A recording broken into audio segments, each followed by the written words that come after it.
How are you, man? What's up, man? Big Lou in the house. What's happening?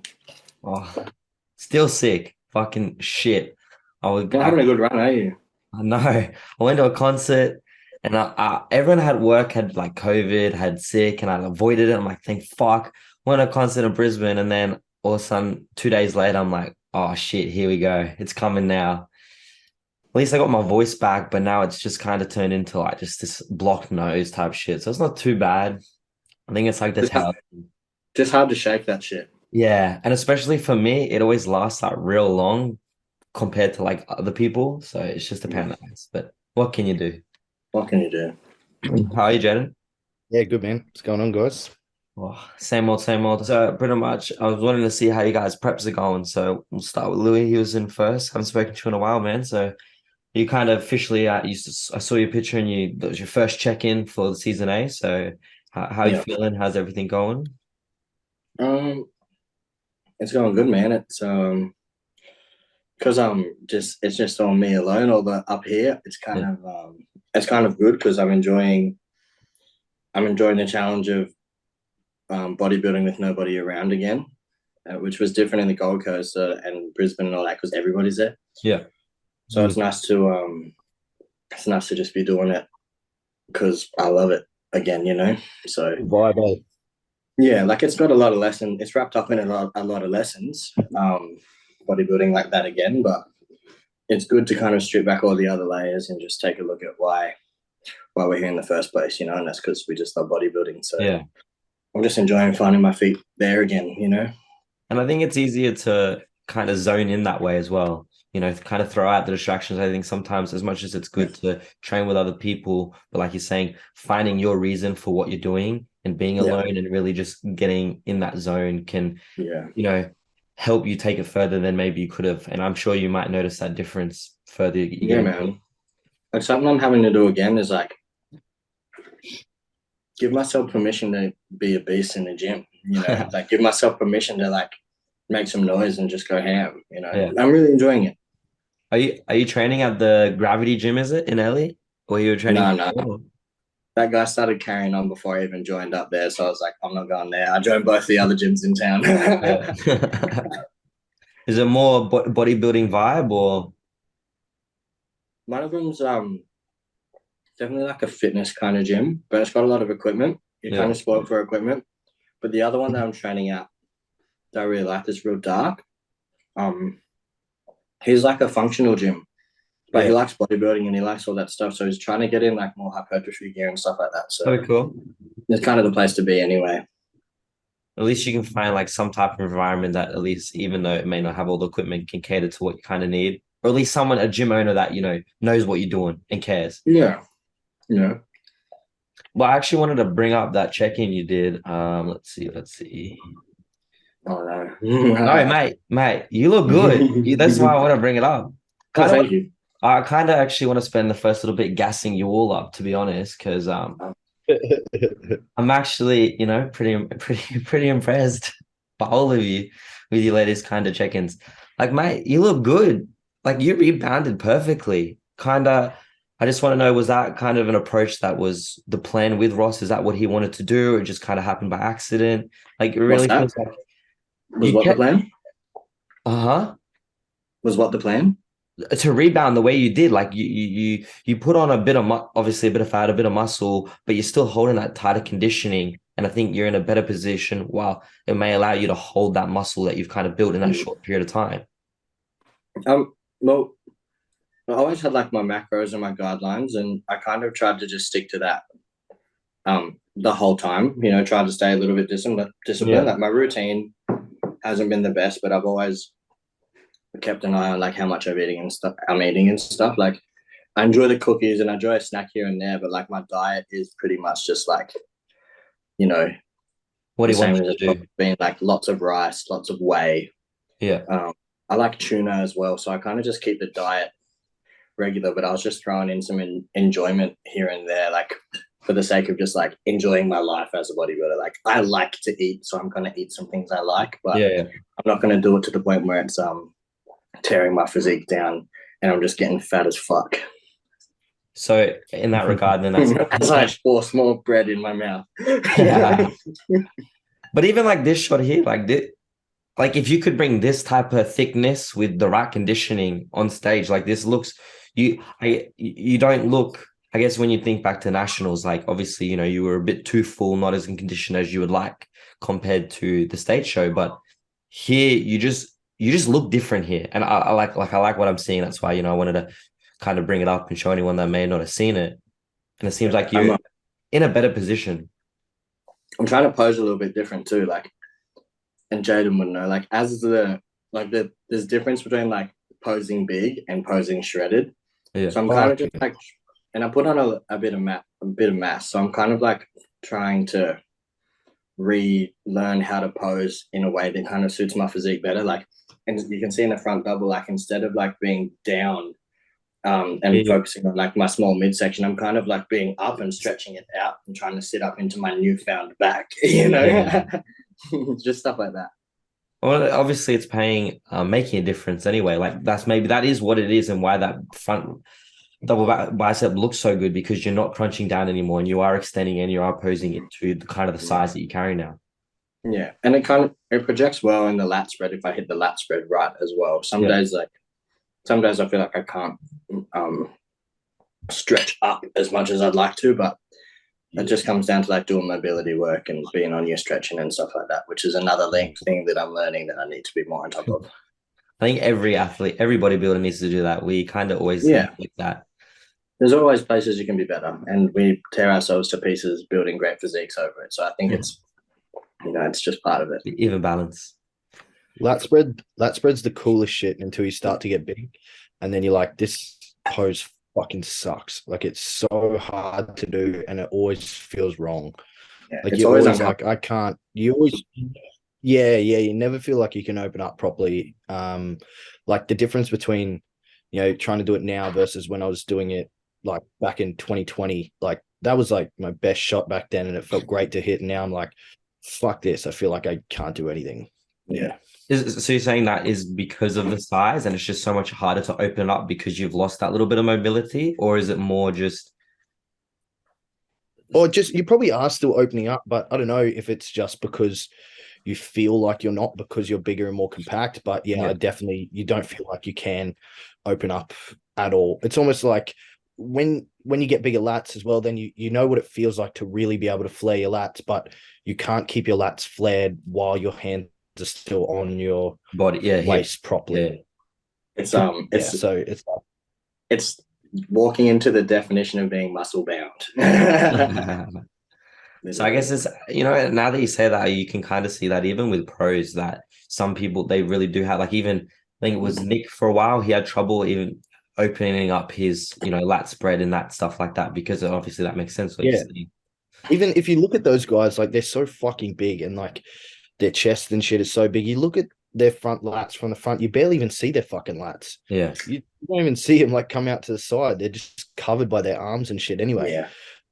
It's very uncomfortable pose. So now to you, Jaiden, you've kind of started kind of prep, I guess, because as we were kind of talking about the latest pictures that you posted today, I can see that you're a bit. I'll show everyone if no one has seen it yet. I haven't seen it yet. I'll show you. It looks good. It was on your story, hey. Yeah, it's on my story. I can't take pretty check-ins like Louis can. Yeah, it's not even pretty. What the fuck? Well, you're finally looking a lot leaner now. Well, you're starting to come into, like, you're starting to lose a bit of that body fat where, a couple of weeks back we'll kind of look. Why does it keep getting out of that? I'm pausing it. Yeah, I don't think I think you have to hold it down. Maybe. Yeah. Actually, I'm a bit leaner this week. All we did was drop my rice a little bit. That's all it really took. So it's just a little bit of carb manipulation. Oh yeah, literally went from like instead of 480 grams like raw weight of rice per day, dropped to 400. Oh, because Justin doesn't do macros. It's just, this is your meal, hey. Oh, he writes some meals out. Yeah. He's tech. So I was having, so 4 So that's 5 meals a day of like meat and carbs. Fifth meal is no carbs, it's just meat. But 4 meals of like chicken and rice, Yeah. steak and rice. And all we did was go from 120 rice each meal down to 100. So you're basically getting majority of your carb source from rice. Yeah, at the moment, yeah. And then so it's literally like my entire my meals are so simple. It's literally like oats in the morning and then like WPI and liquid carbs after like straight after training, and then 4 meals of meat and rice, 1 meal of steak and greens. That's it. But Good. it's a lot of meat. It's like it's over 2 kilos of fucking meat a day. Yeah, what is like you would assume that that's roughly over 300 grams or at least 300 grams of protein per day. It's a bit over 400. 400. Yeah. Holy shit. But a lot of those old school pros like that. Like Milos is really big on like having They like like that 400 shit, grams bro. of They have like protein. fucking they have like yeah, they like that. They have like fucking 500-600. That's crazy. I Mm. do Yeah. you think well before I ask that question, I just want to say like to gas you up a bit with your physique. It's good to see that, now that you're kind of getting a bit leaner now that, you still kept that thickness in the quads. Like that was something that, I was a bit worried about whether you were too or not. That, your quads, because obviously you wanted to bring your quads up because your upper body compared to your last time you were on stage, I felt that, to help create that proper symmetry. It's good to see Mm. that your quads have kind of the muscle you gain in your quads has stayed. Mm. Yeah, I mean, it's always hard to say. Like, it's the same as what you're saying, like about Louis before, like, looking super thick and holding the conditioning. Like, you always feel like that until you get to 5 weeks out, and then you lose all the thickness and fullness you thought you had. Those last few weeks is when you really just suck in, and all that thickness that you carried in the off Yeah. season, you feel like you lost. You don't. You're still better than what you were the year before on stage, but yeah, you wait till those last few weeks, and then you'll really suck in. So, I definitely expect my legs to come in a little bit, but they were pretty good last year, so it'll be the same again, I reckon. That's good. That's good. As long as it's all about the minor improvements. Luke's here with no shirt on, just trying to Like outflex sitting in the everybody. dark. Turn around, Hang on. turn Shut around, up. dickhead. Turn around. You look like you've been You need the masturbating. light behind. I've actually been napping. Look. No, I've been sleeping. Yeah, right. That's why I messaged you, bro. I was like, oh, I just need 10 more minutes. Yeah, that's so good. Actually, I'll shut this. Hang on. Well, we'll let the man get ready before I ask him his question.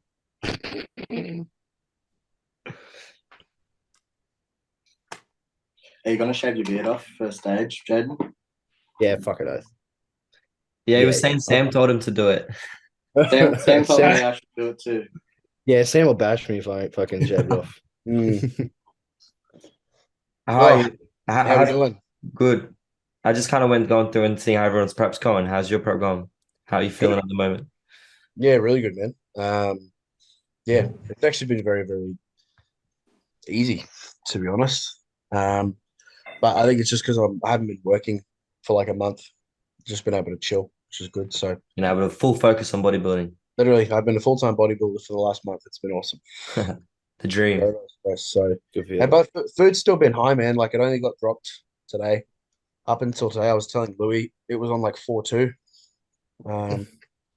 Cardio's been an hour. So yeah, but I don't know, man. I stayed a bit more active this off season. So it wasn't like a big shock when we introduced playing cardio. Yeah. So yeah, I don't know, everything's just been cruising, man. Stress has been really low.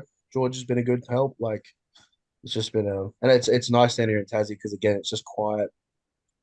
Just Definitely like I think it's really important the change your environment. Like I feel that too, like, since coming from Brisbane down here, over the border, New South Wales, it's just like it's just a whole different style. Like Brisbane's really busy, it's all over the place. yeah. And we're here, it's just a lot more quiet, and just that change of environment is always nice. I can imagine how it could follow through into prep. Yeah, it's good. Just allows you to focus, man. There's just not as much noise around.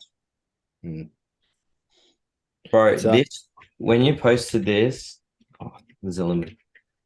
I was just blown away. This your upper body, dude, is completely different. It looks fucking insane.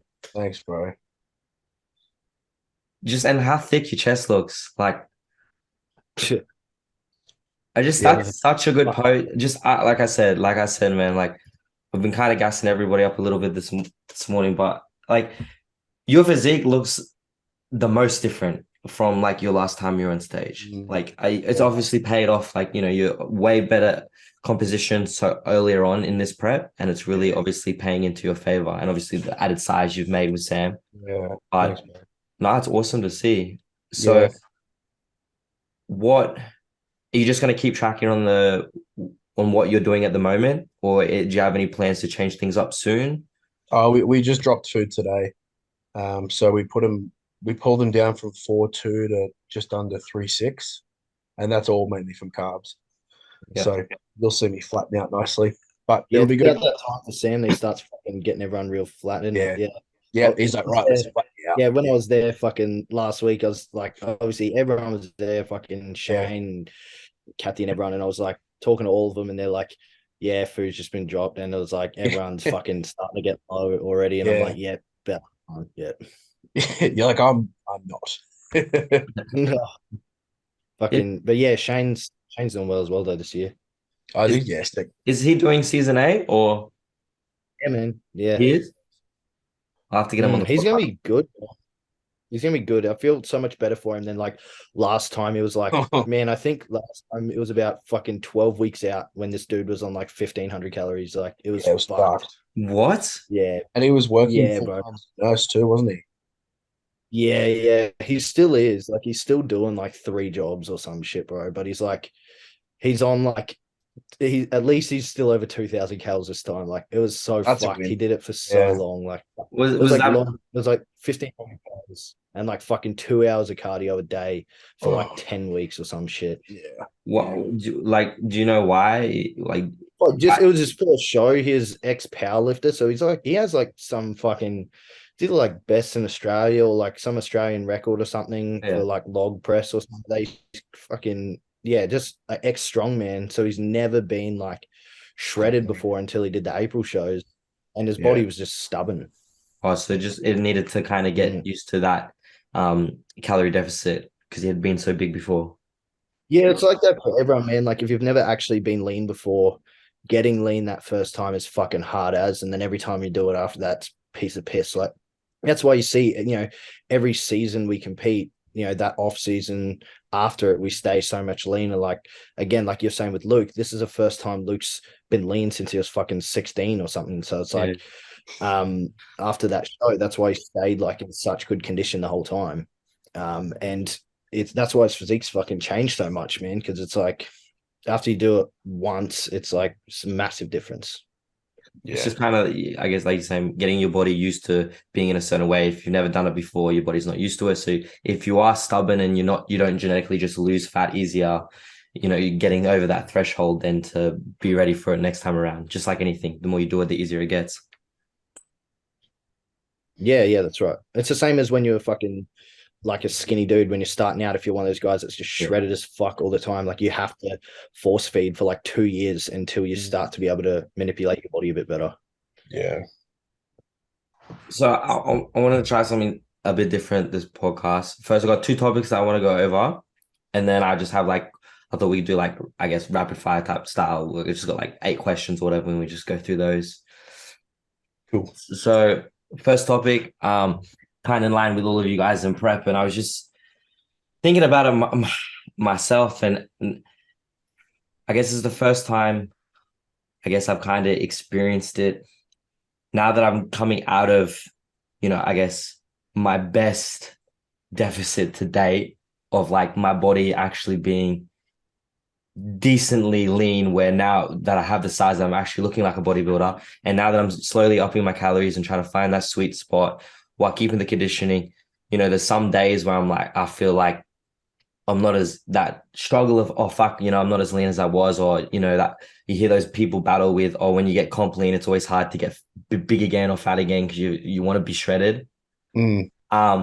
So the play on that with you guys in prep, I'm just curious, do you ever have moments like for example, best one is with you, Jaiden, like how was it mentally? Had you had any mental effects of kind of, watching everybody else like Luke, like Louis, or everyone else competing that's starting to get a bit shredded and their food's coming down, but Justin had keep yours so high and the ball hadn't really started rolling until kind of now. Does that have any effect? How do you guys, whoever wants to start first, but how do you deal with in Yeah, prep I kind of that mean, mental struggle of, yeah, like I think fucking it for me it was definitely a change because I'm used to being, one of those guys that comes in real early, being with Sam, like, me and Luke like that last time as well. So Mm. um yeah, it was definitely different. Like it it does feel like a bit like, oh fuck, like it's just shit not looking as good for as long, but I'm not worried about the actually getting in enough condition because I know like it'll take me fucking 3 weeks of I'll pull my carbs down and I could be fucking peeled in 3 weeks if I wanted to. So I'm not worried about actually getting lean. It's just like not as fun being fatter for longer. Like you don't yeah, get to enjoy looking good for a longer period of time, but that's about it. I find, yeah, much more of a struggle on the other end of things after prep, like mainly this one because just didn't have a good rebound. Like just took time off completely, which my body didn't like, and I just got real soft real quick, and that was in reality I didn't look that bad, but I just fucking hated it. anybody else? Anybody else? Yeah. Oh, I had it. I had And it. it, I like, had it last year because I started my prep pretty fat, and then Jaden was off the back of his like last prep that didn't go ahead, so he was already super lean. Um, so like his quads are like diced as fuck, like had veins everywhere, and I was just like, cool, sweet, I'm still fat. So it's just again, you're just like, oh, it's the same kind of thing. Like for me at the time, because I hadn't competed in 5 years or something, I was like, well, I really hope I get in condition because otherwise I look pretty stupid. Yeah. Um, but it was also a case, like Jaden said, of you're just not as lean for as long, so it's kind of like you don't get to, I don't know, enjoy it as long. But yeah, it's the end of the day though, you just got to trust your coach, whoever you're with, and as long as they're not a pleb, then they should get you to the finish line and get you on stage looking good. So Yeah, yeah, I guess that's what I was just kind of saying anyway, that I guess it's one of those semantics type thing where you have to have faith in your coach really, I guess. And and everyone's different too. It's like like everyone's got their strengths and weaknesses. Like again, I'm similar to Jaden. Where in the off season, it's hard for me to put size on. Like I'm not naturally a big eater. yeah, So like this off season for me to maintain eating 6,000 calories was a bit of a hard slog. Well, like obviously worth doing and it's paid off, but it was like hard and I didn't enjoy it. Um, whereas now I'm actually in a very comfortable spot. Like I'm hungry for all my food, but I love eating like not as much. yeah. Yeah, just because I was always naturally a skinny kid and I never had a big Yeah. appetite to speak of anyway. So yeah. What about in regards to like, for example, for you, Louis, maybe that side of it may not be where the mental struggle comes into, but how are you going into this prep? Like for example, we kind of touched upon this, and I touched upon it on the last podcast with the boys, and I was saying, I feel like for your physique when it comes to conditioning reminds me of like Hardy, like you need to be flat and bring that sharpness because that's where you are so peeled, but then you need enough fullness where you're not spilling over, but you just have that complete look. After what happened with nationals, and Adam always brought you in super flat. Are you worried about this time that you may come in too flat and miss the mark again, or you're gonna spill over and like is it something that plays in your mind, or you just full faith in Ross and what the outcome will be is what it is? what the outcome will be is what it is. I don't really sweat any of that shit, to be honest. Yeah, I think uh, as a bodybuilder, you just have to learn to master uh, the pendulum swinging and all of its transitions. and all of its stages. Like before, how you said, how the physique changes and it kind of changes your mind. Hmm. Yeah, you have to change your mind to change your body. So let it change your mind and go where it needs to go. Like you gotta, say for you, Jake, you've done a bit of a recomp, you've tightened things up, you're liking what you're seeing, and you're training hard and all that's gone really well. That doesn't mean put the foot on the gas and just start smashing cheeseburgers and shit like that. There's transitional periods of building, and I think the same thing for condition. Like I don't have a problem getting big. I undereat, so I think I undergrow. But I think at the same time, in terms of condition, Adam used to bring me in flat, which that's cool. But like in terms of like how I like my physique, I'm big, I'm round. Yeah. I want to bring that, not the flat, dry look, because I think standing next to anybody on stage, I think me at my best, which is capitalizing on the things that I have, like roundness and density. I think to suck all the roundness and density out of my physique in order to look dry, but fucking 5 kilos lighter, visually, I just don't think that's it, man. So I think, and Ross has the plan of, holding onto this new size. I don't even think it's new, all of it's new size. A lot of it's old size put back on because last prep I just dieted the whole fucking year. I did like over a year worth of everything tracked every single day, and that too takes a bit of a toll. So I think this time, having eaten, refreshed mentally, and then allowing a little bit of extra time and a later start on the prep to kind of hold that size isn't something that I've done in the past, because even Adam used to, I thought, my standard prep was like 26, 30 weeks, because that's, how long I'd be dieting with that guy, but now I'm actually looking forward to, and I'm a sprinter, so I like the mentality of hard and fast, suffer really hard instead of suffer really long.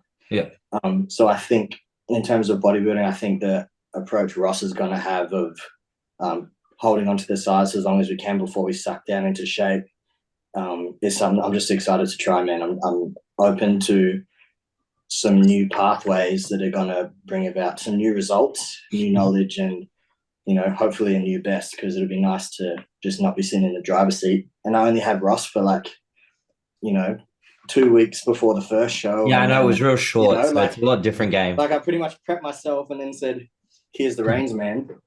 And we did a really good job. Like I did a pretty good job of getting myself in shape.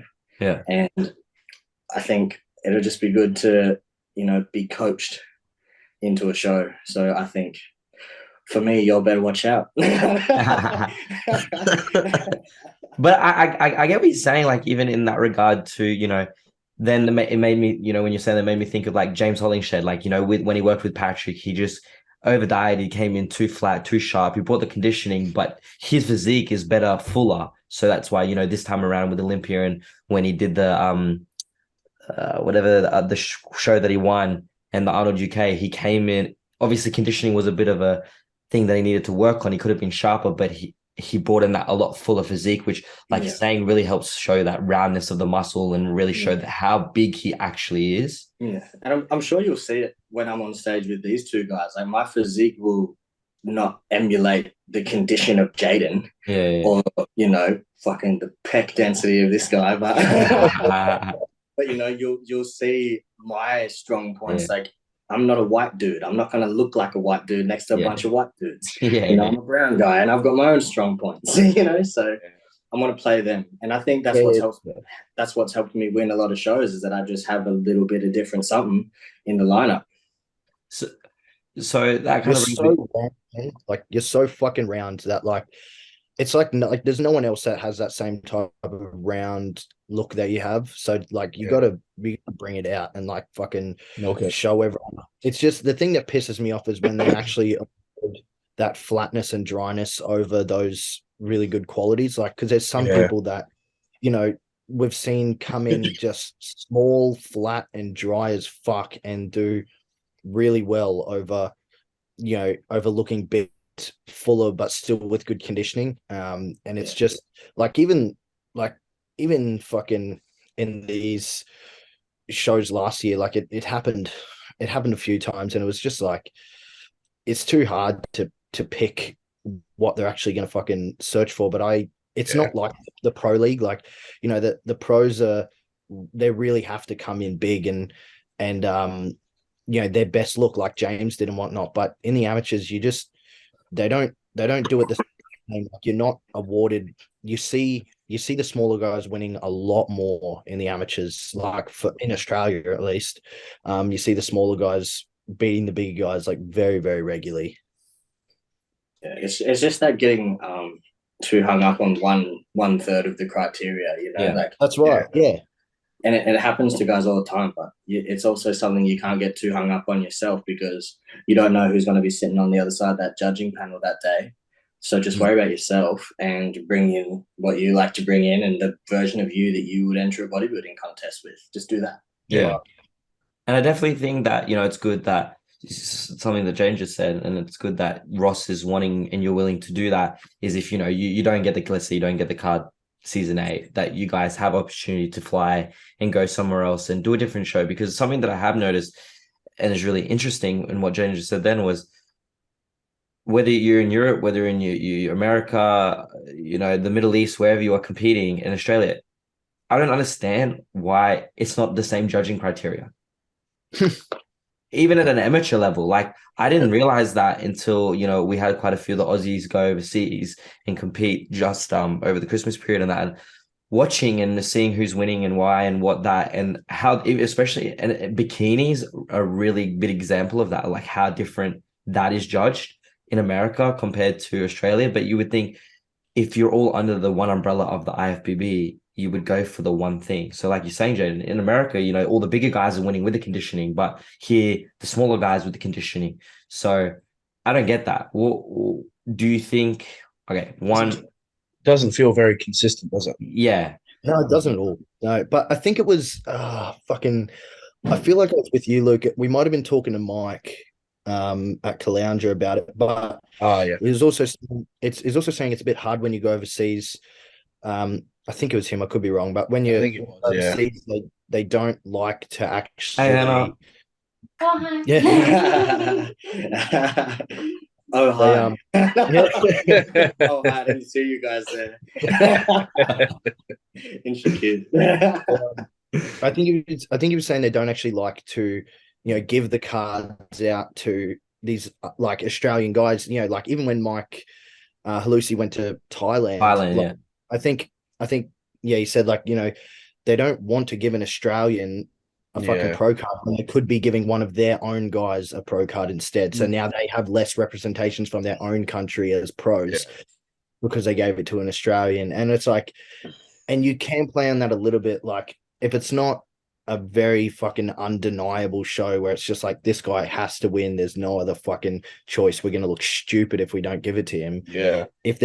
I feel like if they have the option to go with someone else and it's close, then they will, you got to be really good to go overseas, I feel like, or you get lucky with an amateur Olympia where they give top 2 or top 3 for the class, the pro card. But like, I think it's pretty inconsistent across the board. Like you were just saying, in America, big guys with condition are doing really well. In Australia, seeing like the smaller guys with more condition, like the smaller guys are in Australia who are winning are getting like in more condition, but it's just like that dryness. Like I feel like Australian judging loves the dry look, like the really, really fucking dry look over fullness. It's like you shouldn't sacrifice any dryness to be full, even if that's like your strong point, which, like, for me doesn't suit my physique at all. Like someone like Luke could probably get away with that, where he's fucking so big and dense. But with myself, like, I will literally look fucking 10 kilos lighter if I come in that fucking flat. Like, I'll look rubbish. So then, but then really, I don't like the inconsistency in that. And so, how do you think it's something that the IFBB should go over and find as the umbrella of all the different, countries and go, okay, no, this is what we do at the Olympia. This is what we do at the amateur Olympia. This is the This is biggest the show of the scene. year. So this is what we're going to do, or, this is what everyone's chasing to go to. So this is what we should do it in every country.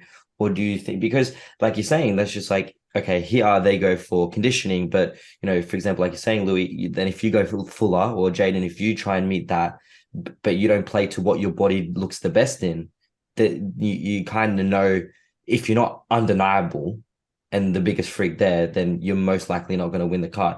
Like, what do you think could be done? Like, do you think something should be done? Do you think that it's going to take time, and just the more the Australian bodybuilders, I guess, get a particular look that gets brought forward?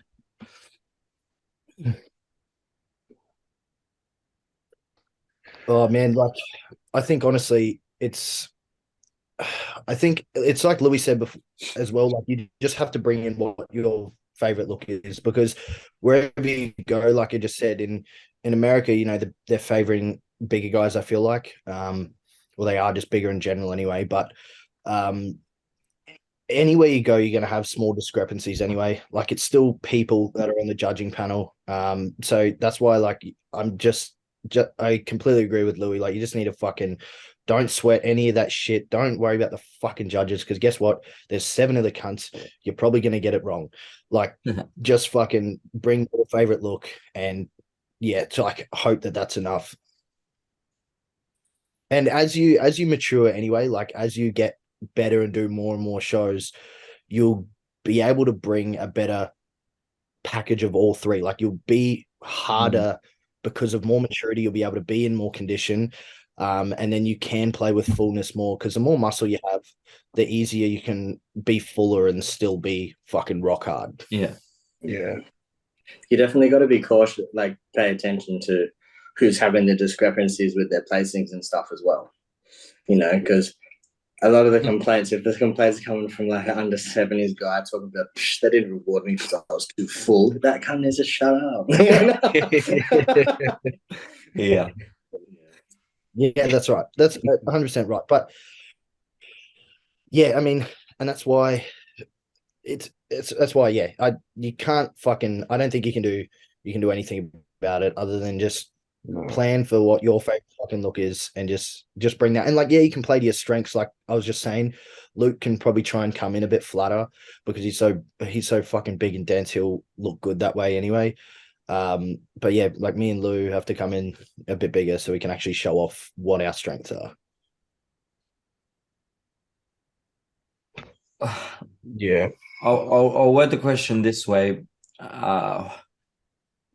What's one thing off the top of your head, both, I guess, what Louis, you've been in it the longest, and then you've all got the experience. What's one thing so far that you think you would like to see improve within the IFBB Australian community when it comes to competing?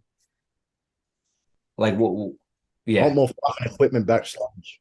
Fucking oath. Yeah. So when you say a better fucking snacks table, eh?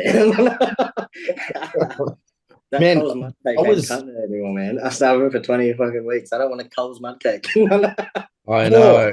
That was fucking atrocious, bro. The fact that they put a $4 fucking Coles mud cake. You know the worst thing about that is that's frozen. That comes in frozen. It's not even baked there. Yeah. Yeah. Atrocious. Yeah. Precious Yeah. snack. The free Red Bulls were pretty good. Like fair enough for that. That's not cheap. That's pretty good. No, I don't think that stuff really matters. I think just Yeah. making sure the competitor experience is just an enjoyable one. Like the backstage area could definitely, have a few, you could just, if you just put a little bit more time in there with the planning, the athletes would be a lot happier. Like even if you just got in there like a day or two before and put in like a couple of, I'm sure there's a gym around that wouldn't mind donating their small dumbbell rack or something like that. Or just a couple benches somewhere to do some dips, like just anything. Like Well, the public area is definitely it, and maybe put I don't know, some carpet on the ground around the back of the stage because it keeps getting cold from my feet up. Yeah. Well, to be honest, half of the promoters for each state own gyms. Like John Davey, like owns that many world gyms. I'm sure he could just pass on a little bit of equipment from a couple of them and just have a Good full point. decked out Sleeman Center. Like, Especially because there's like what? There's like three world gyms that two that are like right near the Sleeman Center. yeah, there's so many, man. Yeah, so many. Like, Especially if they're going to consistently hold nationals. I'm yeah, interested to see if national gets held there for season B. But if they are, you might as well make sure state shows, okay, whatever. But you want to make the national where everyone's coming from different states. you gotta Like you're fully saying, get that you want out. to make it the most enjoyable Well, experience for the athletes. You want to make Yeah. it so the athlete can perform at their best, right? Yeah. whatever Well, that down need in might be. You just want to make sure you have something for that. yeah. Like even Well, the mirrors backstage was you couldn't even check yourself out. Say how you looking because it's so dark, stuff like that. There's fucking one mirror backstage. There's one big fuck off mirror. If you and like everyone's trying to fucking have a look at themselves, and there's literally just one mirror. yeah. And like even when we did nationals, Jaiden, last year in Melbourne, I think there was what a barbell rack, like the fixed ones, and then there were bands, and that was it. That was Fucking fucking. shit. I was livid, bro. I was Yeah. fucking livid about that show, man. Oh my god, like, yeah, I couldn't believe it, man. This is in fucking Melbourne Convention Center, and they had, the Christmas tree of like The fucking 1 to 10 kilos. straight bars. Like, yeah, Oh, no, the actual the shape belly there. bars. Yeah, but it only went up to 20 kilos. Yeah. Which I mean, yeah, really need fucking heavy that do a little pump up before stage. But anyway, fucking they just had one of those, and then they had hands on the ground, like the ones with the handles on each side. So they weigh fucking nothing. They're like 1 pound. And that was everything. That's everything they had. And that wasn't in a pump up section. That was in a big fucking hallway with 200 cunts bags on the ground. And then they were lining everyone up. And it was in the main like thoroughfare where everyone was walking. Yeah. That's fucking everyone's walking. They're lining people up all there to go on stage. And then the tans are just behind that. And that's exactly where the little few barbells were. It's like you're just standing there doing it with like a million fucking people. Like it was the dumbest setup I've ever seen. Yeah, wasn't ideal. Proper pathetic, bro. Yeah. All right, so that's the biggest thing. A more athlete-centered experience when it comes to shows. Yeah. Well, that's what it's all about, really. You're putting a show on. Yeah, they're there to make money from the crowd and stuff, but the athletes are the one putting on the show, so make sure they're taken care of. I think that Like, unfortunately, granted, for the most part, as much as we're kind of giving them a bit of shit, they do a pretty good job. Like Protan, like Andy from Protan's fucking awesome. Everyone loves her. Yeah, she's fucking gold. Like Tony runs a good ship. Like usually they've got Mike out the back running around like a headless chook, reeling everyone in a line. Like it's pretty well run as far as that side of things, but just the little things that can be improved. Like, make an experience quite good. Like, I mean, yeah, if you, for instance, if there's only like 6 sets of barbells and everyone's using them, that's only 6 competitors, and you've got a couple bands. What the fuck a band's going to do? Not a whole lot, in my opinion. So, and then you've got another 10 other people in that class potentially, or however many there are. Like they're not, those other 10 people like, cool, I'll just go fuck myself. I'll just go push ups in the corner. Whereas these people are using whatever equipment they need. So, I think the like hardest. that's the easy. Like put equipment in a place like that doesn't even take a lot of planning. That's easy. We get something and then we put it somewhere else. There's not a lot of steps to it. To be honest, and like that was the easy. If they'd swap where the snack table was with where the barbells were, that would have been perfect because you can grab snacks on the way out. Instead of having to walk right back where everyone's still getting ready and be like, oh, sorry, I was going to grab that. I'm a fat cunt. Bye. The only people that go to the fucking snack bar are the people doing classic physique first timers anyway. Yeah. And like no one else even fucking you don't even get any of the decent people care about the fucking snack bar. Yeah. We got nationals like weeks after you might grab a fucking couple snakes before you like pump up or something, but like no one even gives a fuck. I'd much rather time and effort into that. You had fucking I think it was it must have been States at the fucking Sleeman Center. Callum was fucking hanging fucking 2 meters from the fucking ground on the back of the stairs doing fucking pull-ups with his fingertips just to try and just to try and Yeah. I think the only one, counterpart to that, which is, it's understandable, but it's just hard that bodybuilding is such a self-funded sport. Like we don't, yes, the IFBB is like the umbrella, but it's not necessarily like the NBA or the NRL. It's not a multi-billion company that can do this. So they do rely on a lot of outsourcing. But I guess it's just hopefully, finding getting better outsourcing, I guess, in that regard. But at least, it's good, I think, hearing from other athletes what athletes would like. And hopefully, in the years to come, as the bigger we get and the more they can outsource, we can find ways to improve to cater to your needs. Mm. So, second topic before the questions, I thought you seen that the Arnold's is coming up. We could do a predictions, or first I had a couple of questions, and then we do a bit of predictions of who you think's going to win. First question is: now that Sean's doing it, where do you think Sean will place? Like, because there's a lot of talk about how Sean could have placed. People saying he could have been easily 10th place, 9th place. He could have been Bonac at the Olympia. So what's your opinion on, because I'm pretty sure I'll get it up. I'm pretty sure there was only 6, but now Nick and someone else is doing it. So there's like 7 who's people. competing? I think he's got a fucking good shot at the Arnolds. Olympia wise, I'd have him, if I picked, I'd have him like, around that placing with like Hunter and Andrew Jack kind of thing. But Arnold, I mean, there's not many dudes doing it. He could be right up there. Where's that? Practical shot. I thought he posted his Arnold thing. Where is it? Does anyone know what the page is? When I search Arnold, it doesn't come up. It's Arnold Sports, yeah. Oh, here, yeah, Arnold Sports Festival. You spelt it wrong before. I didn't want to say. That's what. I didn't want to say. Rookie mistake. Where? Well, I'm guessing these are the guys that are doing it, and then obviously Patrick Johnson. So we have Nick, Sean, Bonac, Samson, Andrew Jack, Kamal, Akeem, Justin, and then Patrick Johnson. Not Patrick Johnson, Patrick Moore. I mean, I would say that Nick's going to win. Yeah, pretty based much off what we've seen. I don't see anyone else beating him. You don't think Samson? No. Nah. I don't think so. Samson will be up there, I think. I fucking love Samson. I can't great. Well, but I don't think it'd be Nick. No, I don't think so. It's pretty hard to beat Nick. I reckon Nick first, Samson maybe. Well, hold on, let me write this down. All right. All right. Luke says Nick first. Yeah. Samson second. Okay.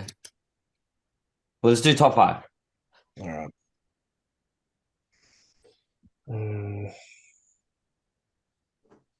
It depends. Depends how Justin comes in, because he's looked really good in the past, but then other times he comes in off, he looks like shit. Rodriguez. Yeah. I think he's over that. I think he's done too many competitions. He was not even going to do the Olympia. He was originally not doing it, and then he was then like, all of a sudden was like, okay, we're doing the Olympia. When he was over that. He started slipping a long time ago. You could see it a long time ago. Hey, that he started to get a bit tired from doing shows. Like I said it on the other podcast. I was amateurs when I said I think this guy just needs an actual break. Yeah, he actually needs a minute. Put some life in his body. I think, maybe Andrew Jack could slip in third. Yeah, just because of how big he is. Like, I would say Sean third. Sean fourth. Clarita. No, Sean third or fourth. I reckon he's fourth. I would say third, but just Andrew's just so big. Yeah, I just don't see him beating him. Yeah, did you listen to Fuad's podcast with one of the ones after the Olympia with like Ian talking about how big Andrew really was? Yeah, he's pretty. He's a big boy. You And could he'll even get tell see when it. he was in the tracksuits, like when they're doing the press Yeah. conference and they're all lined up. I think you said that That last blew me away. Yeah, that fucking blew me away. Like just watching the press conference, and as soon as that cunt walked out, I was like, "That's fucked, bro." Yeah, huge. And then fifth, probably Kamal. Come on. All right. Yeah, I'm not a fan of Bonak's physique. All right. What do you who wants to go next? Louis or I'll go Jaden? next. I'll go next. All right. Keeping in mind that it's Arnold's show, I think that can have a lot to do with placing. So um, I think Samson and Andrew Jacked, and maybe even Sean Clarita might get a bit better placings than maybe anticipated. Because remember when Kai Green was winning all Arnold shows, and Arnold was not a fan of the big midsections. All those old videos. So I Yeah, but reckon that was just like last year. Was last year or the year before? And Sergio do it, and he's like, "This is the type of physique that should be winning this show." Yeah. so I think Samson could still win. So you reckon to going Samson what? I'll put Samson 1 just to go against the grain and be a bit different. Yeah. Nick 2, and then I think Clarita could be 3rd because body part for body part, I think he beats Andrew Jack in most things. You just got to be able to have an open mind enough to take the sheer size out of it. Yeah. So I think, and I think from being on a judges table 10 meters back on the stage, you might be able to see that. So I think Clarita 3rd, and then Andrew, and then probably Kamal. Yeah. Do you want me to go or do you want to go, Jaden? Yeah, I'll go the tiny bit different again. I'll just similar to Luke, but I'll go Nick first, Samson, then Sean, then Andrew, and Kamal. Sean. Actually, I reckon as much as I prefer Kamal, I reckon that if he was on, all right, Bonak might beat Kamal. Oh yeah, Bernak. I keep forgetting about Bernak. So I'll go Nick, Sean. Oh, sorry, Nick, Samson, Sean, Andrew, Andrew. and Bernak. what did Bonak get in fucking the Olympia again? 9. Getting nights. Upset. Behind. Wait, 9th? Yeah, it was Hunter 7, Andrew 8th, Bernak 9th, and then 10th was Raphael. Did you have you seen the video of Will Bonak going at it with Hardy on stage in the? Oh yeah, in the Hardy like back- grabbed him and he was like Bro, he like so pushed him heated. off. Calm No. down, man. What the fuck? What was that on? It was at the Olympia. I was on Look it the up. finals. I think when they were doing the pose down, Hardy always like grabs people and touches them and tries to like pose up with them because he can't English, and Right. Bone like fucks him off. Really? Yeah, Bonak was not having it. I think he was pissed too because And you just hear like Phil over the commentator like, oh, looks like Bonak's not very happy, but hey, it's just Hardy trying to be Hardy. He doesn't know English very well. Yeah. All right. No, I didn't see that at all. Hardy's lovely from what I've seen. He seems like the nicest guy ever. I don't know why he don't. Hardy looks like the fucking man. Hardy's It's just it's because he can't English. So imagine like you're on stage pro dowsing and you're probably pissed off, and this other man's just grabbing your shoulder, pushing you towards you. Come here. I get annoyed enough when Luke touches me on the stage. Yeah, true. Yeah. All right. I'm a go. I'm a Samson. I'm agree with Louis. Samson first Yeah, okay. because I agree. I think why I say that is because like Louis said with Arnold and it being Arnold's show and He definitely has a potential that aesthetic and that to anyway. Like thing, and I think anyway. that extra time Samson has to get shredded down, I think his condition is going to be even better than what it was at the Olympia. Like it's really a flip of a coin, but Nick is also way improved compared to last Arnold. So, and he's got a flow, he's got the way he did his posing routine. So Nick could possibly win, but I would like to see Samson win. Then I'm gonna say obviously Nick second. Third, I agree. I reckon I would like to say Sean, but I'm gonna say Andrew, just because of the sheer size. Fourth, Mm. Sean, because I do agree he could. There's a possibility that he could have beat Bonac. And fifth, I was gonna say Akeem because Akeem beat Kamal at that show, even though a lot of people think Kamal should have won that. Yeah. But then Bonac has always beat Akeem. So I'm gonna say, and just to be different, I'm gonna say Bonac fifth. Mm. So we're all kind of similar, but we're also interchanged. Mm. I don't think I'm surprised. I guess this is kind of off that. I'm intrigued on your opinion too. I don't if you've listened to it on the Foyer's podcast or that. I'm surprised more people haven't done it, but there's that Ian says he reckons because if it was 2 weeks close, like 2 weeks after the Olympia or just before, because it's so much closer, health wise, there's more of a reason. And then if you don't win, you're not kind of still dieting to then do your next show to then get your Olympia qualification. Um, do you agree with that? Is the reason that less people are doing it this year, even though I guess that's why people like Nick Andrew jumped in because of the 300K bonus prize for first place. But I'm surprised more people aren't doing it. I think it's because it's shit timing, and then everyone, like there was this Olympia was massive, and like the lineup was so good that everyone's like, "Fuck, I need to get better for the Olympia." Like all these dudes who are like even winning shows, like you just said, Akeem, he was in like the fucking third call outs at the Olympia, and he won a pro show. So it's like I think everyone's just like, I can't fucking take any time to not grow. Like I just need to get as fucking big as possible, use this rebound so I can better myself for next Olympia kind of thing. Cause they're just realizing like how much fucking competition there would be. That's what I think like I would be doing. That's what my mind would be. But like Ian was 100% right. It's a fucking awful timing thing. It's like competing in fucking season A and season B.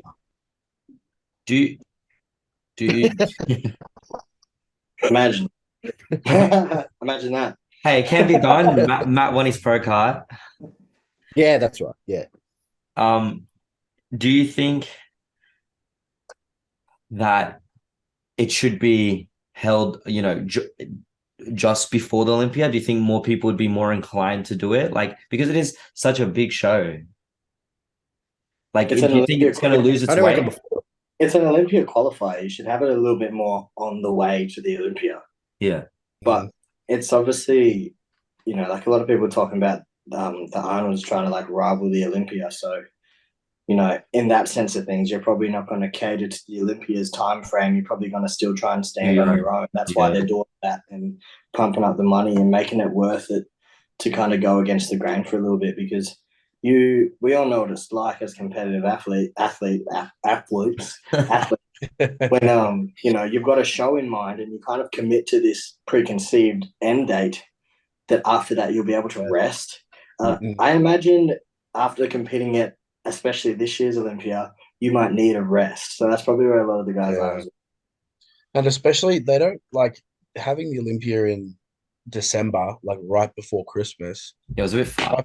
If I put myself in those shoes, like you do the Olympia, like, oh, okay, that's done. I have Christmas. I don't want to go back into prep after that. Like you said, Louis, I'm ready to rest. Like I want some well-deserved family time, like chill time. Like I don't want to go into an Arnold prep, which is arguably almost as big and as serious as the Olympia is. So yeah, I don't know. But I think probably the reason they won't put it as close to the Olympia is because you think about Arnold, like he's obviously a businessman. If I'm thinking of how's my show going to generate the most amount of money, well, if I put it right either before or after the Olympia, everyone's going to go spend their money on flying and getting tickets to the Olympia. Well, they've still got to do that for Columbus. Yeah. So all these fans and stuff, they can't afford to like go, all right, I'm going to go fly to Vegas, stay in these really expensive hotels, go out to dinner, go to the shows and stuff. And then a month later, all right, now we're going to fly to Columbus and do the exact same thing. That expense thing too. So if they spread them out, they're on, you've got December and March. They've got time to, all right, do this, save money, do this. And they can do It's both. always hard. I think if they actually want it as big as the Olympia, it needs to be well away from it, and then big enough that people will either choose to do one or the other. Yeah.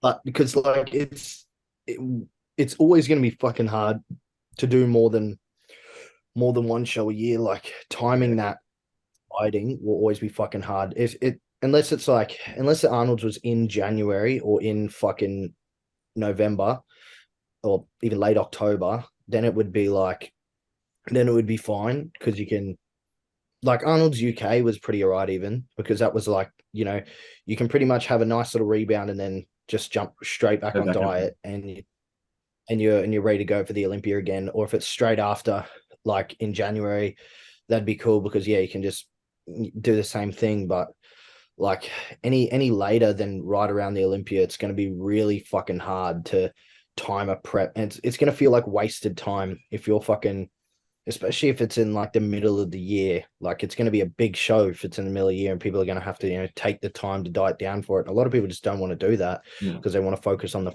Olympia. I agree. As athletes, though, I think it's important that you kind of don't just wimp out of that adversity as well, because like you got a lot of guys who try and wait. A lot of big name guys would make a season really exciting if they competed in it still, but they're just sitting out all the time to do the one show that matters to them. Whereas I think you got to look at it realistically. Like if us three had more shows to compete in a year, we'd be doing them. While we're in shape, we'd be doing them. So I think these guys need to, and I'm sure they do keep that in mind, but I'm sure it's more tactical at the pro level of, risk versus reward of doing this show as opposed to that one. So I think athlete perspective, it comes down to how far you want to push and what you want to get out of your competitive career, because I think it's still really important as a performer, because we are performers and we're athletes at the same time, to still be putting on and providing that show. And if guys are sitting out all the time, then there's really no show. Like the year Brandon Curry won the Olympia was really a shitty Olympia to watch. Yeah. So, and that's the culmination of everybody sitting out because of, their health. Well, but even to that, that's just after Flex won, and then he got banned. The Brandon winning and Rami winning only till this year. That's 4 Olympias that I will agree they were good, but it was shit. I understand COVID had a thing to do with that a little bit in between, but still there was still 2 years outside of COVID. COVID pulled all the pieces off the chessboard and shows you just how boring it is when everyone's sitting out. Yeah. So as an athlete, if you want to earn your place and you want to be a Hall of Fame bodybuilder, I think you need to conduct yourself as one. And these guys just are not shy away from competing. They just compete because it's what they worked all their lives to do. So you need to build hype. And the reason this year's was so good is because there was it was a bit of a problem having so many pro shows, but at the same time, it was like, this fucking dude won a pro show, this dude won a pro show, this dude won this pro show. And it was like, holy fuck, all these guys are so good. It was so exciting to be like, man, what are they going to be at the Olympia compared to all these other pro show winners? And that's why it was so good to watch, because we were so excited. And then we're like, fuck, we got people like, Hardy and whatnot who are saving themselves for the Olympia, which makes sense because the dude lives the other side of the fucking world and can barely get into the country anyway. But so some people it definitely makes sense for. And when you are Olympia champion, I 100% understand not doing any other fucking shows. But when you are doing those multiple shows, that's why I love that Nick does the fucking Arnold's, because it makes it so much more exciting. It builds hype for the whole year. And everyone's keen to watch bodybuilding for the whole fucking year. Because it just goes back into that 2 statements, which is the argument of, should it no longer be top 5 qualifiers? It should top 3 only be the people that qualify? Should only Mr. Olympia qualify and everybody else have to qualify? And then the argument that, I guess, whether it's a health concern and the knowledge that we have now, but this generation compared to a couple of generations back, for example, Milos doing 10 shows per year, they're just different. We just have different type of athletes now, which I think is probably due to the knowledge we have with health. but Yeah. it's interesting. So we'll go do these questions now, and we'll see how we go with these. So first one is which whether you're a pro, I guess that's probably the best way to look at the question. So if you're a pro, which era would you like to compete in the most? Would you like to compete in the current era, 2000s, 70s, 80s, 90s? Which one do you think would be the most fun to compete in? Early 2000s. I'd say the same. Yeah. Actually, I'm gonna go a little bit later and go even like Go like 2010 or something. peak Phil Heath reign. Yeah. We just think about how exciting the 2011 and 2012 Mr. Olympias were. Yeah, 2011 to 2014. Yeah, they were cool. That would be my second choice. I agree with Louis though, like early 2000s. That was very cool. Yeah, yeah. Early 2000s was very cool. It's just there were so many good ones that I'd be like, Yeah. I'd be so put off from competing. I feel like that. Like, I'll explain my reasoning. I think that time would just be so sick because you had like the old Hall of Famers, like literally like handing the torch to the guys who started reigning, like Phil Heath and all those guys. I think, like Jay Cutler and Phil Heath in the same show, like that's cool, Yeah. Everybody's kind of in that era, Because like I would say like 90s, just for like, to be on that old school stage, see Ronnie come into his prime, see Ronnie win, see like the passing of Dorian, see Flex Wheeler up there. But I do get what you mean because they are so dominant that it would be more fun watching, in that, I guess, that prime of the 2010 area where Phil's always winning, but you still have everybody up and coming. You get to witness Kai versus Phil, that real beef, that real aggression, that real fight for who wants it the most. But then everyone who we kind of watch now who's at the top, you're seeing them come up the ranks. Yeah. I think it'd be so good to actually see Phil in person though, like back in his prime. I don't think people actually understand just how fucking monstrous he was. Because everyone talks about Ronnie, but man, like I reckon by today's judging, fucking Phil would give Ronnie a fucking run in his prime. Absolutely. He was fucking absolutely mental, man. Did you see the fucking photos that Regan put up the other day even? And he's fucking downsized. Oh, Phil, he looked huge. Yeah, man. And then he's downsized, bro. Like I remember looking at a photo, like an old photo fucking so long ago, like years ago, someone, I don't know who it was posted by. I think it's just a bodybuilding page or whatever, or fucking maybe even Phil or Flex, but it was Phil and Flex Lewis, and they would just stand together doing like a little pose, and Phil Heath's arms like double his size. And I'm like, this is literally the 212 fucking champion, and he has monstrous arms, and then Phil's are just still making him look like a child. Like his arms are just so next level that definitely a different breed. Yeah, 100%. What's your favorite shoe to train in? That skin texture, to see that in real life would have been fucked. Yeah. You'd like to get your skin on that skin when you're dead. Oh man, jealous. What's your favorite? Yeah, what's your favorite shoes to train in? There's an interesting debate on that. I've heard recently that apparently, it was always like you want to squat in flat-footed shoes. Now I've heard that you shouldn't squat in flat-footed shoes. No, I don't know. I just wear Connies religiously. Connies? Yeah. Yeah. Oh, they're versatile. You can wear them in and out of the gym. Yeah, universal. Yeah. That's why I like Jordans. I like wearing Jordans. Yeah. Yep. Yeah, that's pretty much the only shoe I train in. I'll wear my combat boots if I feel like doing some crazy shit. Make my calves look good too. Has anyone those rider wear and like Kai Green shoes and that? Is that what you're talking about, Louis? Me? Yeah. Has anyone worn those type of shoes? Yeah, I got a pair. Yeah, Jaiden has them. Are they good? They wouldn't. I like them. Actually, no, I like them. They're rider wears, man.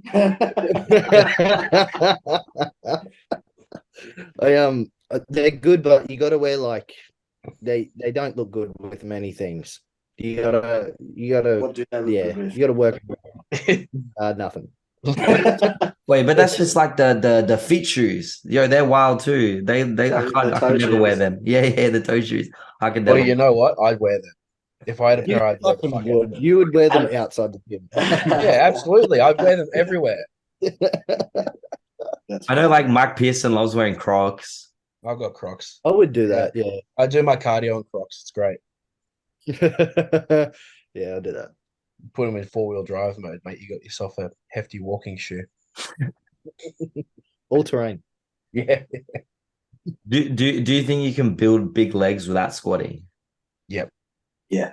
I'd say When you say squatting, do you just mean back squats? Like No, I traditional- mean all form of like hack squat, back squat, pendulum, Ah. squat. Like, do you think it's possible off leg press, leg extensions, split squats? theoretically, Lunges? yeah. it's just Yeah. probably harder to do, but yeah. Yeah, How- on paper, yeah. How important do you think any form of squat is to? Because I guess obviously it produces the most knee flexion. Fundamental. Yeah, It is fundamental. fundamental. Is yes, extreme. I'd say extremely important, but I mean, yeah, on paper, sure, you do, 15 plates aside, leg press for 40 reps, sure, you'll have big legs. Yeah. If you weren't bodybuilding, what other sport would you like to play in, like professionally?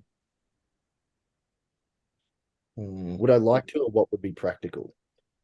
Either. Yeah, like you okay, you can't bodybuild, you're not bodybuilding, but someone's gonna say to you, what professional sport do you want to play in? And that's the one you're gonna play in. Oh, the NFL and make 40 million a year. All for the money. I could see yeah, just a random sport. 100% doing it for the money. I could see Louis in some kind of like cage fighting or like The professional UFC, in the UFC. Nah, just I'd be the absolute shit out of everyone. I'd be going big time. I'd be one of the titans on those those games where you gotta like Yeah. get through the obstacle course. I'm one of the titans with the fucking bitches. But what like fucking used to do my titan nickname's Trent E.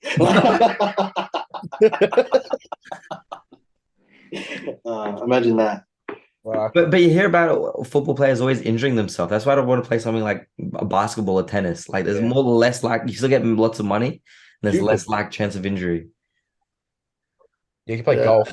Yeah, they make fucking shit ton of Be money. the next Tiger Woods. Yeah. So you wouldn't even have to be as good as Tiger Woods to make hella money. I think you just Yeah. have to be like top 100 and you'd be making way too much money. I don't get that. How does a sport like golf have that much money in it? It's All the people, rich all people. the people are already rich. Golf is so gay. I have no idea how they make it up. Wait, I agree.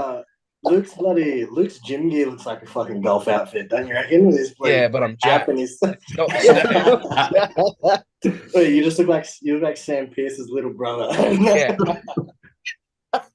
Yeah, I was saying that. I think me and Georgia were saying this the other day because we saw a bunch of fucking like Eshays walk past, and she's like, "Oh, look, you're wearing the same shit they are." I was like, "Yeah, if I wasn't like a bodybuilder, I'd look exactly like them." Yeah, That's yeah, funny. 100%. Yep. That's just Stuart, man. That's Stuart in a fucking nutshell. Yes, yeah, absolutely. Yeah, Well, this is a good question. I've been actually wanting to know the answer to this and hear your opinion because a lot of people, there's a big debate about this. What do you think of, so when it comes to your protein in your diets, and you're all coaches, you've all been coached for a long time.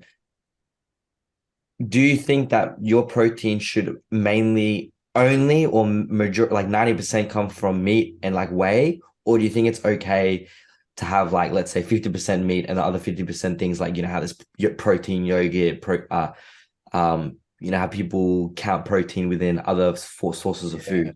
it's like indirect sources of protein. Yeah. I'm fine with it. I mean, I would say that you would want the majority of your protein intake coming from direct protein sources. But I mean, like for me, like when I'm programming for people, I include like, the protein from like oats or something is still taken into account. Yeah. It's not like I'm ignoring it. Yeah, Do you think- you just want to be getting most of your protein from complete protein sources, like Yeah. and that's something I'm sure like a lot of vegetarians and stuff run into. It's like getting their protein, like pairing up incomplete proteins to get complete protein abundance. So just things like that. But it just seems to make the most sense for everybody watching.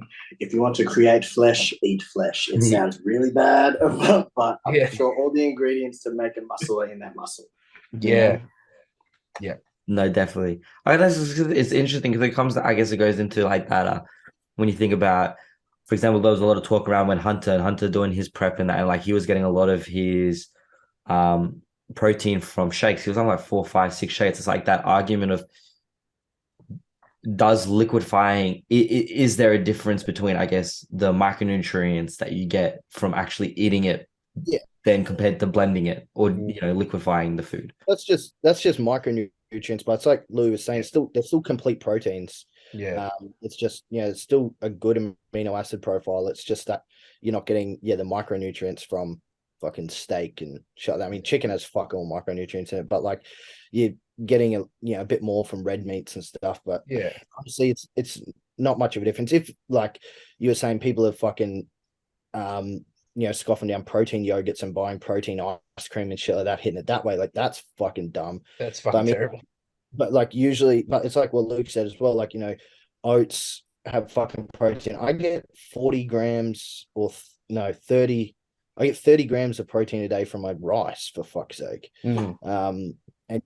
And oats have more than you realize as well. And like, you need to account for those for sure. But like, as long as they're complete protein sources, not fucking is like the main chunk of your proteins, then you're fine. And I don't think shakes are too bad. Like I think my peak off season, I was getting I was having like 150 grams of whey a day.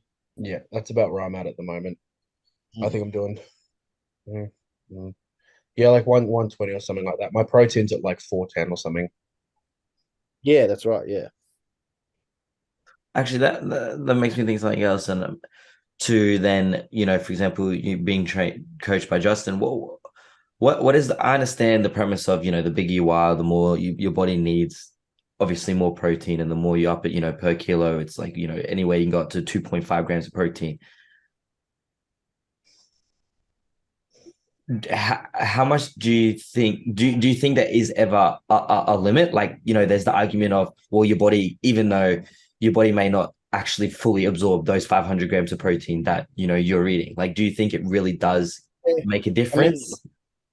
I mean, well, like, look, we have protein for, it's not just always the bigger you are, the more you have, because you have enough protein. It's the same as PDs. You take the amount to facilitate the rate of growth that you are at. And like for us, who like we're already big guys, but we're also growing at a very fast rate still, like the guys who are pros now, they may not need as much because they're not growing at a significant rate each year, but you need enough protein to facilitate how much you actually are how clear you are actually putting on muscle, not just trying to maintain. And obviously you need a significant amount more than what you require to maintain to actually grow some. But I mean, there'd be a limit. I mean, I wouldn't say that I wouldn't say it's not absorbed. Like everyone has a genetic amount that everyone's individuality is completely different. So like everyone have different genetics to at what rate they'd convert through gluconeogenesis and extract glucose out of the protein. But it's nothing that you couldn't eat fucking 800 grams of protein a day. If you did do that, you wouldn't not absorb it. Like you'd still fucking use it. It's just whether or not that's efficient or necessary at a point. And at a point, it's definitely not necessary. But I mean, everything you eat, you still fucking use. In one way or another. But like, and usually even with Justin, I think Justin sticks around that 1.5, a little bit more per pound. When you go off that way, it's fucking way different. Like guys in Australia do 2 grams per kilo, but 1.5 grams per pound is way fucking more than 2 grams per kilo. That's like what those guys they sort of have their limits. I think Justin's around that 1.5 grams per kilo, and he said you don't need more than that, but that's still pretty fucking high. Like if you're like if you're 250 pounds, which is only just over, which is about what Louis is at the moment, it's like 250 pounds. That's fucking that 1.5 grams per kilo is fucking, that's about 400. Is that what Ross has you eating? Or look around there or a bit under? I'm on I'm on 260 protein, but Yeah, yeah. like UK guys are different. yeah, protein is like one of those things where like as long as you're meeting requirements, then I think the rest is okay because like I diet low fat and my protein's just like okay. Like I think for an individual my size, around 300 grams of protein is plenty enough. Especially when you're doing low fat dieting and you're keeping in consideration that carbohydrates are protein sparing. Yeah. So if you have an abundance, and the work we do is glycogen based, so we want to be obviously eating a lot of carbs, so that's kind of freeing up a lot of our protein to do its job while we're being able to fuel our job through delicious, delicious snacks and treats. Okay. Yeah, proteins are just one of those things that you can just completely fuck it up and still be fine. Yeah. I could do a prep on 400 protein right up to show. I could also prep on 250, 240 right up to show and be fucking very minimal difference. Like you can there's actually been studies that show you can overshoot your As like holding onto the table. I think there's like been studies that show you can overshoot your protein by like 1,000 calories and still notice very minimal weight gain. Your camera always does that. Like stealing the fucking show. I don't know why. Sorry, bro, I've got George next I to didn't me. mean to steal the To lose her thunder, shit at you, Louis. Sorry. I've got George sitting next to me. She's pissing herself, trying to be quiet. Ah, shit. all right, so if you have a time capsule and you're gonna open it in 50 years, what is 3 things you would put in it right now? Any 3 things. The time capsule can be this fucking huge to this fucking huge. It's a hard question. I really can't think about it. It's not hard because I can't decide. I don't want anything. I don't like anything that I have.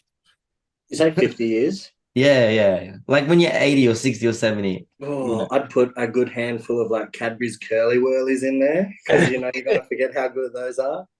So we basing that are you basing it that it freezes in time? Because if so, I'd love to put like a good meal in there, something that may, like, let's say an exclusive restaurant that their meal. That's a good idea. Is it like snap freezing? Yeah. That's a good idea. My whole family going in. Hey, but then you're like 60 and they're like whatever age they are now. Then I'm living like a pharaoh with my family all frozen in the next room. Look at me now, Mum. No, I'm just kidding. Mom. How funny. Oh, that's true. Oh. I guess you put memorabilia in there, but it's hard when it's just yourself. Like, what's the point? I don't have anything memorable. Yeah. I guess you can put your trophies in there because you may lose them, and at least you won't lose them, and when I don't care about. Jaiden didn't put his take beard up much room. Yeah. What are you putting in yours, Luke? What do you say, Luke? so you can put your beard in there. Yeah. Actually, no. I'll put my fucking hair in there. I was just about to say that. Look, I'll open it. I'll end up opening it in fucking 2 years, but not 50. Get it back. I have no idea what I put in mine. Fuck knows. Bottle of Trend for when I'm 80. That's not bad. Get back in the juice. All my contacts will probably be dried up and gone by then, but at least I have some shit there. Smart thinking. I walk out with Walker. Darling, I'm giving it one last run. Going out the shed to get the capsule. One jab in, fatal heart attack. Yeah. Oh, that's funny. Let's see. What are you putting in yours, Jake? I really don't know. I really can't think. I'm the same as Jaiden. I'm just like thinking of what I have. I don't give a fuck. The older that I've gotten, I've realized like more of my shit, and when I've moved around, more of it's just in a box. Yeah. Like I haven't unpacked anything apart from was gonna say my jewelry, but I like wearing my jewelry, so why would I want to put it Why in would I put it something? away? Yeah, Go without your jewelry for 50 years because you like it so much, you know. yeah, nothing. Fuck, this is a dumb question. That's I'm pretty like as much as I enjoy buying clothes or materialistic stuff, I'm really not that materialistic when it comes to like, for instance, when I moved to States, I threw out half of my clothes. yeah. I was like, fuck off, you're going in a box, see you later. Like I don't know, like I guess the moral of the story, none of us are sentimental whatsoever. no. No, Give a fuck. no. Um, how important do you think pre-workout? Do you think pre-workout is like some people say pre-workout is a necessary supplement? Do you think it's necessary? Do you think you could just use black coffee or coffee and let's add some salt in that or salt in your pre-workout meal? Like how beneficial do you get what I'm trying to say? Like, do you think it's Pre-workout is a luxury, not a necessity. If yeah, anyone says they need pre-workout, they're a pussy. Like it just means they can't train hard on their own. So yeah, this is a conversation I have with pretty much every from like 15 to 20-year-old that comes into NW when I'm working there. Like they're like, oh, I can't train without pre-workout. I'm like, you're literally a pussy. But And I was you're a horrible and you're a horrible salesman. You know, you know what? They still end up buying something too. of course, of you're course. gonna get fired. Nah, because they actually respect my honesty and they're like, oh, well, fair enough. You must know what you're talking about. I'm like, well, yeah, I do. I just don't rely on pre-workout. But it just ends up being a longer conversation before I get the sale. But no, absolutely not. Pre-workout's not a necessity. Like it's a luxury. Like if you can't train hard without caffeine, I'm sorry, but you've got something wrong. Yeah. Like Yeah, absolutely, like obviously it assists and it amplifies what's already there, but it's got to already be there. You know what I mean? I like non-stim shit, man. Yeah. Just Like to get the pump stuff. yeah, man. Like that. I just put like that bulk nutrients non-stim. Just like open that packet and pour it in a cup Code Perkett. and put water in it and just have that. I think that's the one, man. Like Luke said, if you're relying on something to get you going, there's deeper issues. Yeah, yeah. Yeah. You know. It's more. You could say it's a necessity from the pump formula aspect of it, but if you need it for a kick or a boost, like you're a pussy. Yeah, well, and this is the thing, like pump pre-workouts again, like they're my kind of style of pre-workout of choice. Like they're really good, and they can give you a lot of benefit. But again, necessary, nah, because again, like you just go like what I used to do before I was work because I didn't like investing like heaps and heaps of money in the supplements before I was working at NW because the markup on that shit's insane. So what I would do is I would just drink probably like a good liter of water before I trained.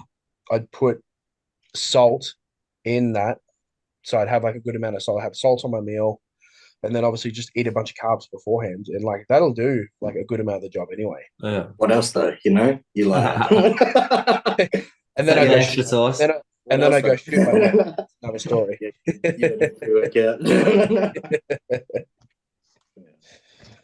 Yeah. Next question is, and at least James been able to come back because this helps with him being here. What's your opinion on?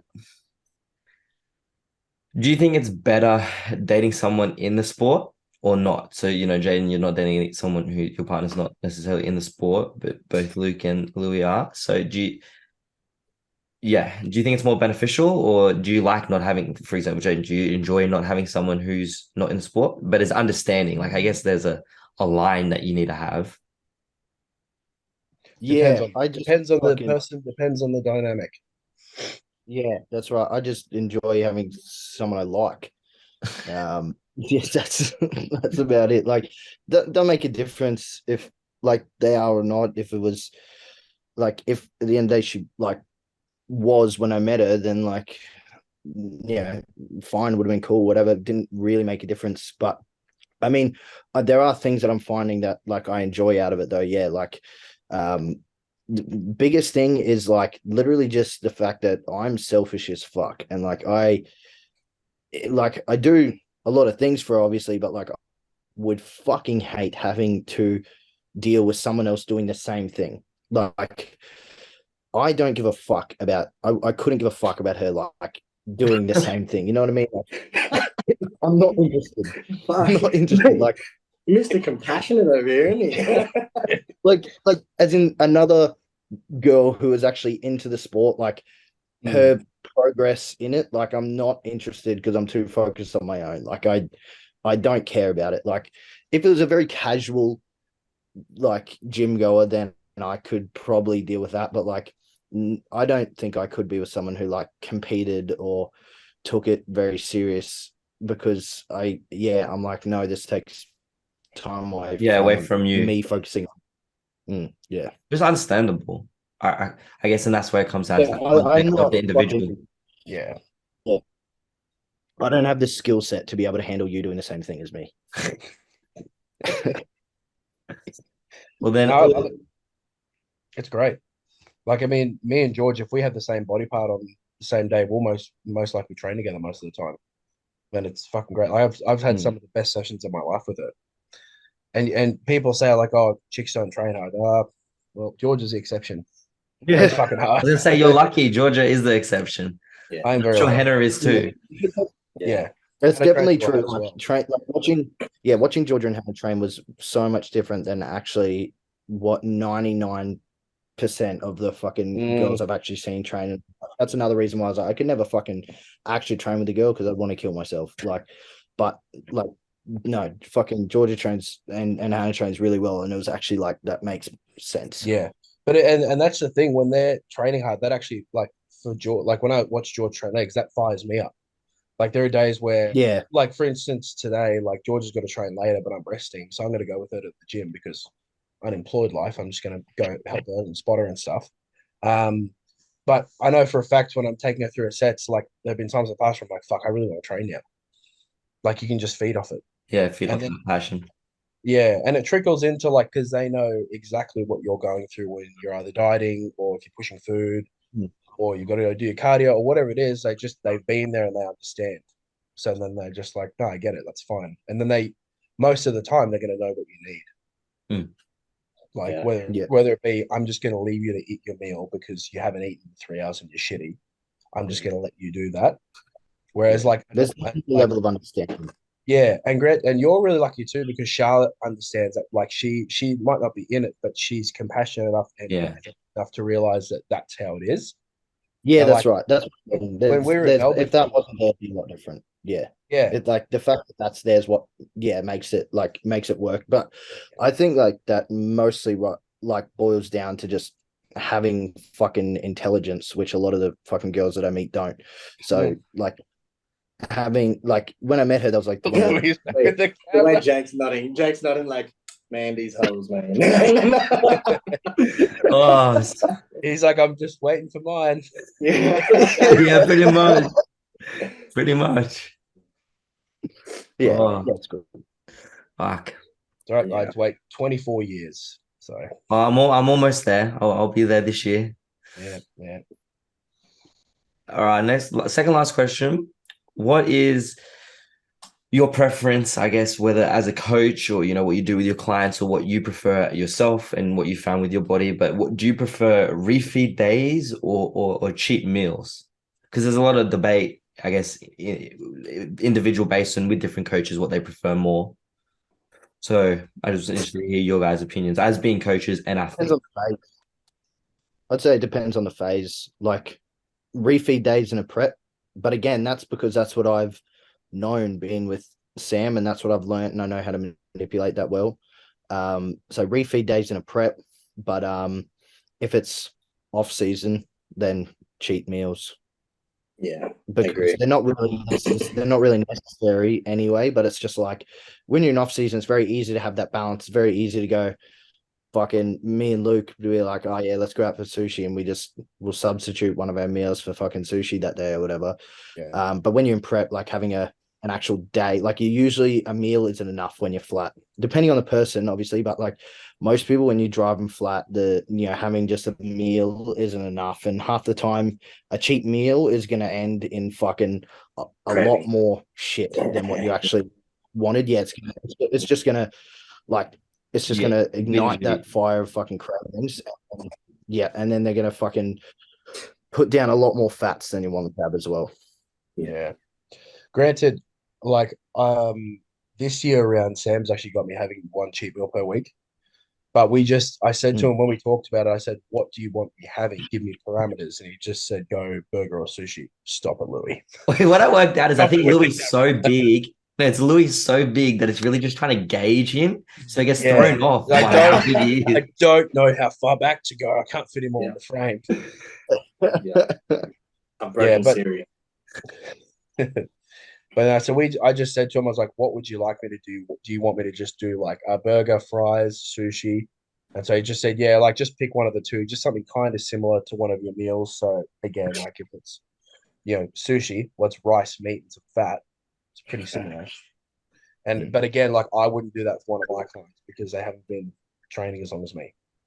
Wait, Luke, have you been? I think it's called the Alley or something. The alley, Oh, it's a burger joint. It's down like this little alleyway in Hobart. yeah, Have you been to that one? nah, I haven't. Go. Louis put the plug right now. Put him on. Put him on the burgers. Yeah. I'm a connoisseur. I'm a connoisseur of fine burgers. But All no, right. there's a really good one. I don't think it's too far from It's on that like city block Mm, of the main bit of town there, but it's like like the roundabout as you're coming into Hobart City. yeah, It's like that really odd shaped roundabout with all the traffic lights. We were confusing at first. yeah. Yeah. I think it's on one of the roads that like leads onto that from the city. Oh, okay. It's just like down some alleyway, and it's just this mad burger joint. If anyone from Taz is watching, I hope they can fix Shoot him a my fuck DM. up. Slide my man. DMs and tell me where it is because I'm going. Yeah, Hook the brother up. some competitors will know where it is because it's just hella. They're really good burgers, man. I think you'll like Yeah. that. Soon. Well, I think me and George might have something tonight, so we'll look for it. Yeah, The mission of the day. Is she Yeah, still I'm sitting next to you? scouring Hobart for these burgers. Is she still sitting there? Yeah. That's perfect. Put She her can up. join in the next question, the final question. Don't put my face in it. Oh, What's up, Jay? She's spent the last 3 hours. 3 hours in a helicopter putting out fires. So holy shit. yeah, Tired, I can imagine. yeah. Well, if she wants to answer the next question, she can. It's a bit of a fun one.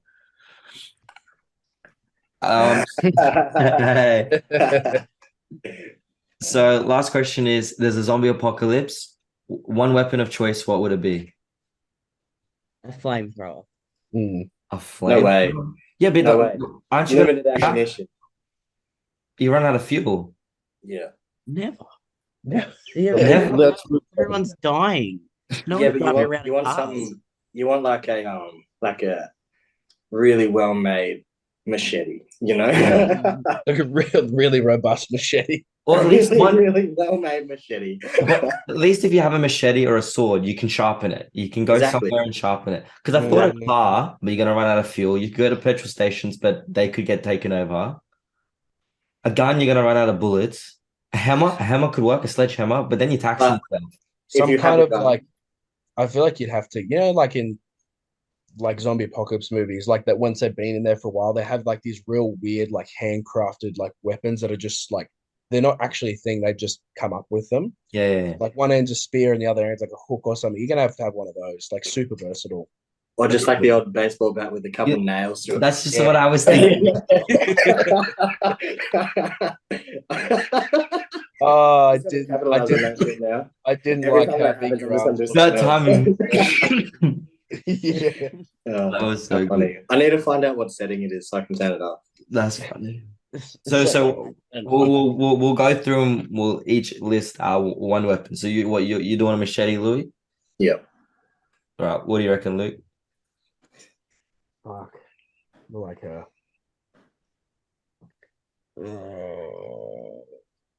I don't know. Maybe like fucking like a mace, Yeah. like the swinging mace, and just club cunts in the head with it. A bummy knocker. With the ball and spark on the end of it. Yeah. What'd you say, Luke? A bummy knocker. A Bobby knocker. Georgia, what do you want? Now. Fuck. I'm just thinking back to Call of Duty days, like when you go to like A ray gun. the mixed box and you're like, fuck, what am I gonna get? The Oh, ray gun. shit. Yeah, the ray gun. Then you're fucked if you run out of ammo. And you will. Just use my fists. It's fine. Use your quads. Well, Oh. you could use a fire hydrant like the water thing with the fire trucks. But then you run out of water, I guess. I'm just I I fucked feel like that's anyway. what we do when you go and steal one of the fire trucks and drive that around. Blast them. Yeah. Fuck. I'm gonna have to go with a machete as well. Mm. I feel like that's Good choice. Good choice. I think in man's choice. What about you, Jaiden?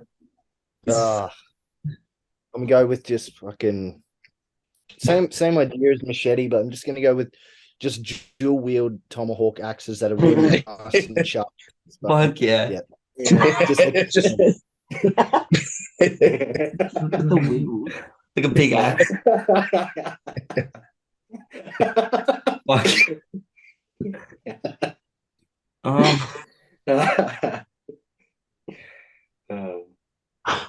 I was gonna say knuckle dusters, but I reckon knuckle dusters with It's like the most close range weapon you can ever zombie use. apocalypse, and you're out here gonna punch on with him. He's like, come on, let's go. wait. With knuckle dusters with Hey, like fuck, what's the homie Yeah, called? you want Wolverine claws. Yeah, like Shredder from Teenage Mutant Ninja Turtles, and he has those. I just That's not punch this everybody. yeah, wait. The only problem with that is the zombies are gonna get so close to you before you do anything. So close. You know that you get bit and you turn into a zombie, and they're within biting range. If Wait, you but don't don't have you dusters. Wait, no, but don't you think if I mean just in the I hope you have faith in those hands because you're the first to go. You must have some fucking fire shots to be throwing those on. We'll be on level 2 of zombie apocalypse, and we'll say Jake, boom boom. zombie Jake. Fuck. Oh, I feel like I made the wrong mistake, the wrong choice. Pick again. All right. Machete. fucking knuckle dusters. So bad. Yeah. I don't want to be basic like that. Let me think. Hold on. I'm gonna I take. changed my hand. I can see you with like a spear or something, you know? Yeah. Yeah. Or Like a bow and arrow. A javelin. A javelin. We just pierced the bit like 8 zombies. You and zombies. Yeah, I'll take that. A crossbow is not a bad idea because you can make the arrows for That's true. it. But then you're fucked. But if it breaks, like the mechanism to shoot the arrow. Well, I mean, you could say the same about the machete. That could break. Or my mace. It could everything. Yeah, could break. that's true. That's true. That's not an indestructible weapon. You're gonna have to get the bare hands, so it's good that good to have knuckle. I'm just picturing you like Husbullah, just fucking step back. No, I reckon a javelin or a spear with like a no. Oh, what are those things that do with the horses? And they have that, and they ride the horse, Like and javelin. oh, it is a javelin. Like a jousting fucking Yeah. Lance. It's called a lance. Lance. That's what I would use. I'd just run and pierce everybody. That's my go-to weapon. Oh, that was a fun question. Well, thank you all for jumping on for the group podcast, guys. It's been great talking to you all. No, thank you. You get some more water. Thank you, Georgia, for jumping on the end. Always welcome with your input. And Louis just I was gonna do that. Louis just throwing a bit of shade. He's just like, you don't want none of this in fucking 13 weeks. Louis just flexing the zombie and it runs the other way. Yeah. Oh. All right. Well, I hope you all have a good rest of the night, and I'll talk to you guys soon. All right. Thanks for having us, man. See ya. See you guys. See you, bro.